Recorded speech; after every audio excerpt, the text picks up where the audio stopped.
اعوذ باللہ من الشیطان الرجیم بسم اللہ الرحمن الرحیم۔ ابو داؤد شریف کی روایت پڑھی ہے بھائی نے۔ حضرت ابن عباس رضی اللہ تعالی عنہما روایت کرتے ہیں کہ رسول اللہ صلی اللہ علیہ وآلہ وسلم نے ارشاد فرمایا، جو شخص پابندی سے استغفار کرتا رہتا ہے اللہ تعالیٰ اس کے لیے ہر تنگی سے نکلنے کا راستہ بنا دیتے ہیں، ہر غم سے اسے نجات عطا فرماتے ہیں اور اسے ایسی جگہ سے روزی عطا فرماتے ہیں جہاں سے اس کو گمان بھی نہیں ہوتا۔ وجہ کیا؟ اے اللہ مجھے معاف کر دے، استغفر اللہ ربی اللہم اغفر لی، استغفر اللہ استغفر اللہ۔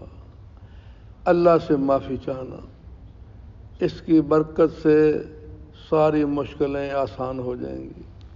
اور قرآن پاک کی آیت بھی ہے، وَمَن يَتَّقِ اللَّهَ يَجْعَل لَّهُ مَخْرَجًا وَيَرْزُقْهُ مِنْ حَيْثُ لَا يَحْتَسِبُ۔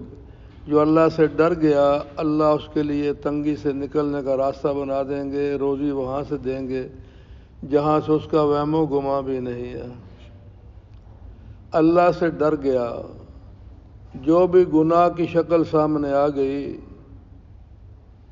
اس سے اللہ کا خوف دل میں پیدا ہو گیا، اللہ اسے اس مصیبت سے نجات دلا دیں گے۔ اب گناہ کی صغیرہ بھی ہیں کبیرہ بھی ہیں، بہت ساری چیزیں اس میں آئیں گی، شراب بھی آ گئی، زنا بھی آ گیا، جوا بھی آ گیا، قتل بھی آ گیا، ڈاکہ بھی آ گیا، ظلم بھی آ گیا، مار دھاڑ بھی آ گئی، لیکن جو ہی ہاتھ آگے بڑھے فوراً واپس آ گئے، میرا اللہ مجھے پوچھے گا میں اللہ کو کیا جواب دوں گا۔ ایک واقعہ علماء بیان فرماتے ہیں نا، اہل اللہ جو ہیں، کہ کشتی جا رہی تھی، سوار بیٹھے تھے، کسی صاحب نظر نے کہا بھائی کوئی ہے جو 10,000 درہم کی قربانی دے دے، اس دریا میں پھینک دے تو میں اسے ایسا وظیفہ بتاؤں کہ جہاں بھی کہیں پھنس جائے اللہ اس وظیفے کی برکت سے اسے نجات عطا فرما دیں گے۔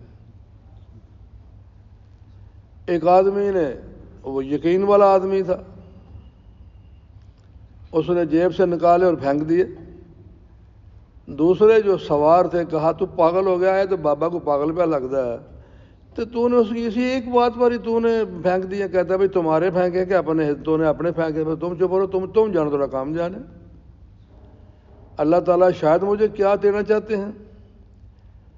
اب اس کے پیچھے کیا کہانی ہوگی، کیا واقعات ہوں گے، اللہ نے کیسے اسباب پیدا کیے ہیں، کیونکہ اللہ نے دنیا کو اسباب سے جوڑا ہے۔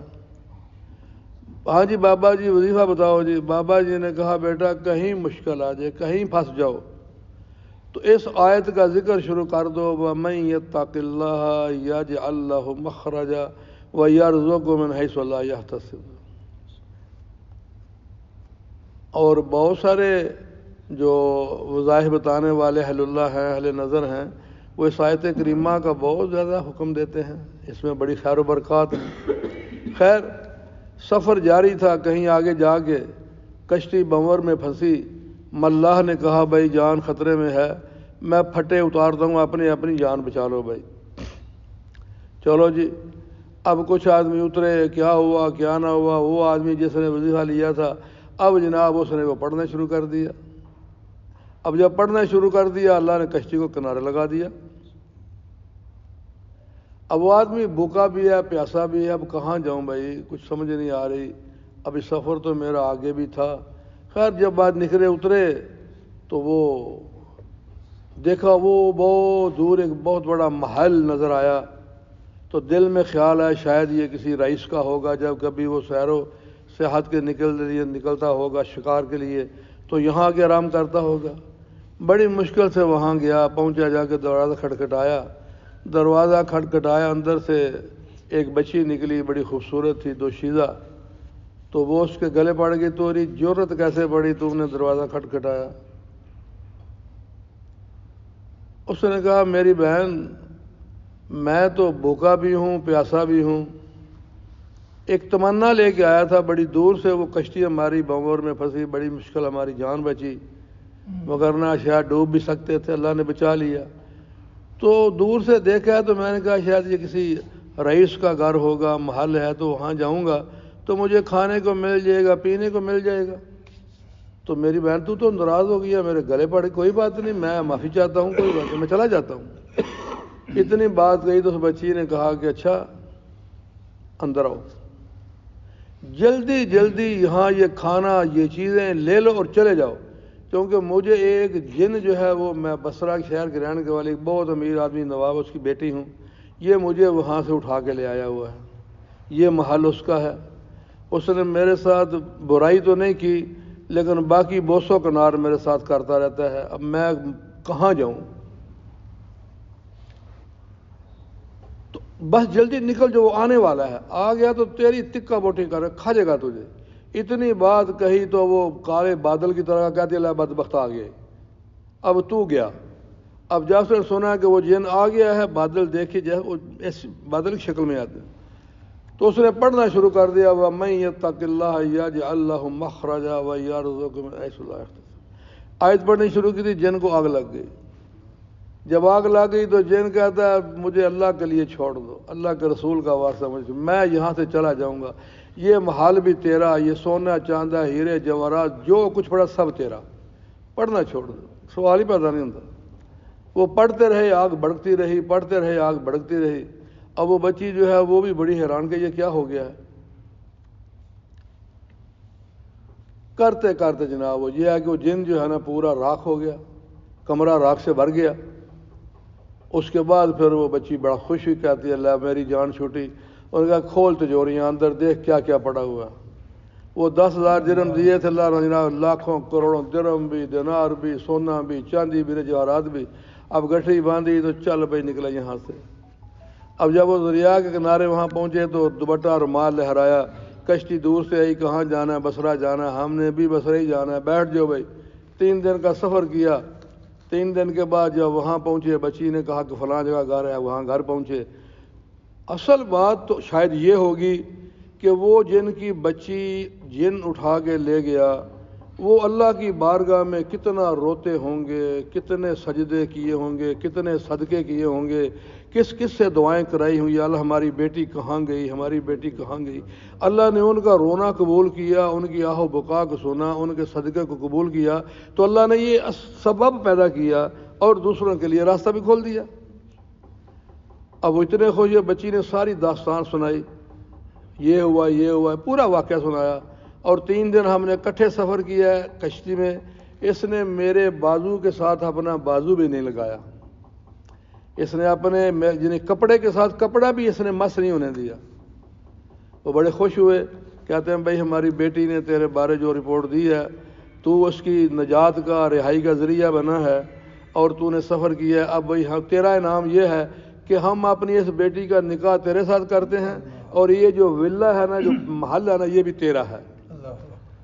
10,000 دیے تھے، اربوں خربوں کا مال بن گیا، شادی بھی ہو گئی، خوبصورت بچی مل گئی۔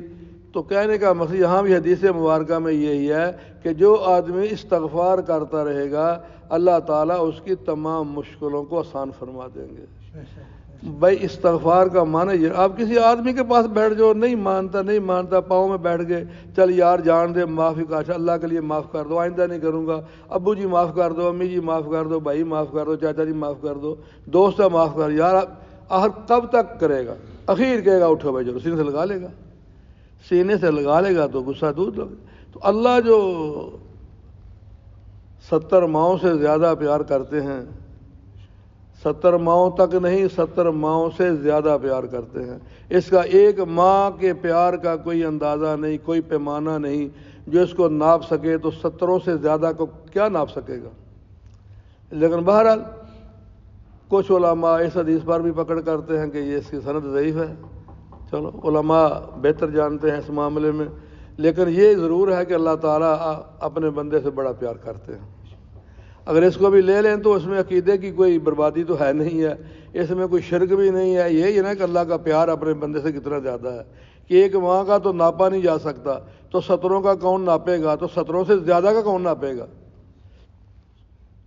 تو اس لیے بھائی ہماری مشکلات کا حل یہی ہے کہ جو ہمارا مشکل کشا ہے، حاجت روا ہے، ہمارا خالق ہے، ہمارا مالک ہے، اسی کے آگے سر جھکائیں، اسی کے آگے گڑ گنائیں، اسی کے آگے آنسو بہائیں، اسی کو اپنا ہر کچھ جو کچھ بھی ہے۔ ایاک نعبد و ایاک نستعین کا معنی کیا ہے؟ اے اللہ تیری ہی عبادت کرتے ہیں، تجھ ہی سے مدد مانگتے ہیں۔ اور اللہ تعالیٰ تو قرآن میں کئی جگہ فرماتے ہیں، اللہ کفا باللہ وکیلا، کفا باللہ نصیرا، کفا باللہ شہیدا، امن یجیب المضطر اذا دعا ویکشف السوء۔ بتاؤ بھلا کون ہے جو ایک مضطرب کی آہ و بکا کو سنتا ہے اور اس کی مشکل کو دور کرتا ہے؟ بتاؤ کون ہے؟ کوئی بھی نہیں سوائے اللہ کے۔ تو اس لیے میرے بھائیوں سبق یہ ملا کہ ہم ہر حال میں اللہ کی بارگاہ میں استغفار کرتے رہیں۔ یہ عمل اللہ کو بہت پسند ہے کہ میرا بندہ مجھ سے ڈر رہا۔ نبی علیہ السلام فرماتے ہیں کہ میں دن میں 70 بار استغفار کرتا ہوں۔ آپ تو معصوم الانبیاء ہیں، آپ تو معصوم ہیں، انبیاء معصوم ہیں، صحابہ محفوظ ہیں، تو آپ تو سید المعصومین ہیں۔ لیکن معنی یہ کہ جب آپ استغفار فرماتے ہیں تو آپ کے درجات اور بلند ہوتے ہیں، پھر آپ اتلی اس سیڑھی پر جاتے ہیں تو اور استغفار کرتے ہیں، آپ کے درجات بلند ہوتے ہیں۔ ہمارا استغفار ہمارے گناہوں کا کفارہ بنے گا۔ تو اللہ تعالیٰ مجھے آپ کو آج کی اس حدیث مبارکہ کی سمجھ عطا فرمائے اور اس پر عمل کی توفیق عطا فرمائے۔ اللہم لک الحمد کما ینبغی لجلال وجہک وعظیم سلطانک۔ اللہم صلی علی محمد وعلی آل محمد کما صلیت علی ابراہیم وعلی آل ابراہیم انک حمید مجید۔ اللہم بارک علی محمد وعلی آل محمد کما بارکت علی ابراہیم وعلی آل ابراہیم انک حمید مجید۔ اللہم انی اسألک من خیر ما سألک منہ نبیک وعبدک ورسولک وحبیبک سیدنا محمد صلی اللہ تعالی علیہ وآلہ وسلم، ونعوذ بک من شر ما استعاذ منہ نبیک وعبدک ورسولک وحبیبک سیدنا محمد صلی اللہ تعالی علیہ وآلہ وسلم۔